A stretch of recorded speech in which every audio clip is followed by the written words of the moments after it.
Venons à Bénédicte. Comme promis, je reviens vers vous, avec la suite de cette inacceptable et triste histoire. Vous vous souvenez que ce bébé, le 2 juin 2023, à 3 jours de vie, a fait l'objet d'une mesure de séparation d'avec sa maman Geneviève, alors gravement malade. Vous vous souvenez que la juge de paix du Cercle de Lausanne, sur la foi des déclarations du CAN-TEAM, du CHUV et de l'assistante sociale, a retiré à Geneviève l'autorité maternelle pour la transférer à l'assistante sociale le 5 juin 2023, ceci sans même avoir pris la peine de consulter ni de rencontrer la maman, alors hospitalisée aux soins intensifs. Écoutez la suite maintenant. D'abord la maman. Elle se remet de sa prééclampsie, sort des soins intensifs du CHUV le 6 juin pour regagner sa chambre. Elle peut rentrer à domicile le 9 juin. Son état ne suscite alors aucune inquiétude. La seule mesure médicale sera un contrôle quotidien de la pression artérielle effectué à domicile par une sage-femme. Pas de traitement, pas d'autre suivi. Je rappelle, pour qui pourrait s'interroger, que la maman n'est ni une alcoolique, ni une droguée, ni une criminelle, et qu'elle vit dans un milieu stable, relativement aisé. Bénédicte ensuite l'enfant. Forte de son tout nouveau pouvoir sur cet enfant, l'assistante sociale annonce le 6 juin déjà que la petite fille sera placée en foyer dès qu'une place se libérera. Je vous rappelle que Bénédicte est née le 31 mai, 7 jours plus tôt, à 36 semaines de gestation, qu'elle ne pèse que 2,2 kg à la naissance et qu'un bébé perd 10% de son poids dans les premiers jours de vie. Elle pèse donc dans les 2 kg le 6 juin. Mais l'assistante a décidé de placer ce petit bout de chou à la pouponnière et à l'abri le 12 juin déjà. Bénédicte n'a alors que 15 jours, sa maman a l'interdiction de lui rendre visite et bien sûr, la famille est complètement écartée. Lorsqu'on sait l'importance des premiers jours de vie dans le développement de l'enfant, lorsqu'on connaît le caractère essentiel de la relation mère-enfant, et qu'on réalise que Geneviève est seule à son domicile, sans pathologie reconnue, et qu'elle est interdite de visite, on se pose de sérieuses questions sur les qualités humaines et les capacités professionnelles de celles qui ont mis en place ce réseau kafkaïen. À l'heure qu'il est, il est interdit de séparer un chiot d'une chienne avant qu'il ait 2 mois. Et on envisage même d'élever cette limite à 3 mois. Ici, 7 jours seulement, on se croirait chez les méduses. Mais l'histoire continue. Force est de respecter des consignes qui, cette fois, n'ont rien à voir avec la justice de paix, mais tout avec les errements psychologiques de l'assistante sociale, la famille prend tous les jours des nouvelles par téléphone. Tout va bien, Bénédicte ne pose aucun problème. Et lorsqu'ils s'enquièrent des raisons de leur interdiction de visite, on leur répond qu'on manque de personnel. Lorsqu'ils tentent de comprendre les fondements de la mesure de séparation, on leur glisse que Geneviève n'était pas très adéquate. Elle demandait qu'on lui rende son bébé, mais ne l'appelait même pas par son prénom. Alors cela nous interpelle. On croit rêver.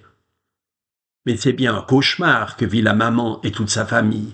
Et ce cauchemar devient réalité lorsqu'on avertit Geneviève 10 jours plus tard que sa fille Bénédicte a été retrouvée en état de mort apparente et transférée en urgence dans le service de néonatologie du CHUV.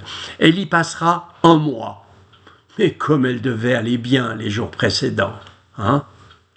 L'assistante sociale est probablement touchée. Elle écrit un mail autorisant une visite d'1 heure par jour. Un des premiers mails, car elle s'est bien gardée jusque-là de coucher par écrit le détail des contraintes qu'elle impose. Mais ce jour-là, elle est peut-être émue. L'histoire ne dit pas si elle a peut-être eu des enfants.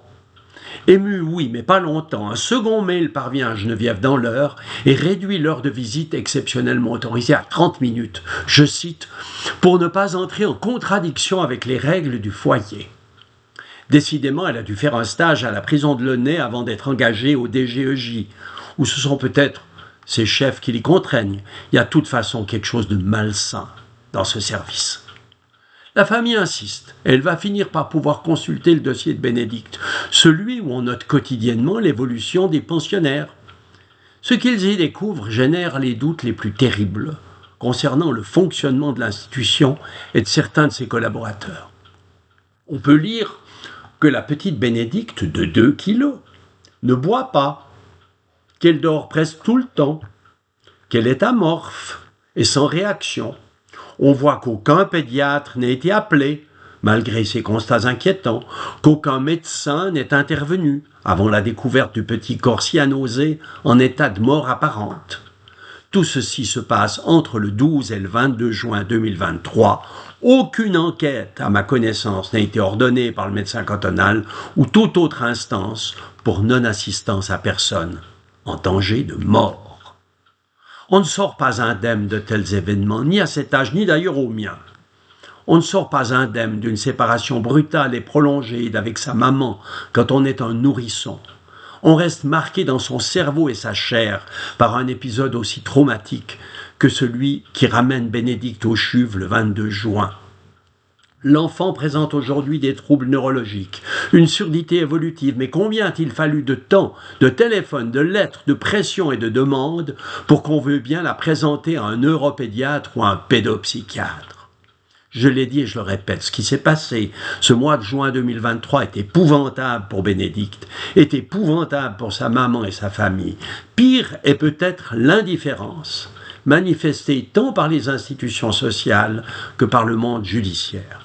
Alors que Geneviève regagne en bonne santé son domicile le 9 juin 2023, personne n'envisage de lui rendre son bébé, même à titre d'essai, même sous surveillance. Et lorsqu'on proposera bien plus tard à la sœur de Geneviève de s'annoncer comme famille d'accueil, c'est la même assistante sociale qui est désignée pour étudier si la famille de la sœur est bien équilibrée, si les soins sont donnés correctement, s'il y a compatibilité entre les 2 cousines.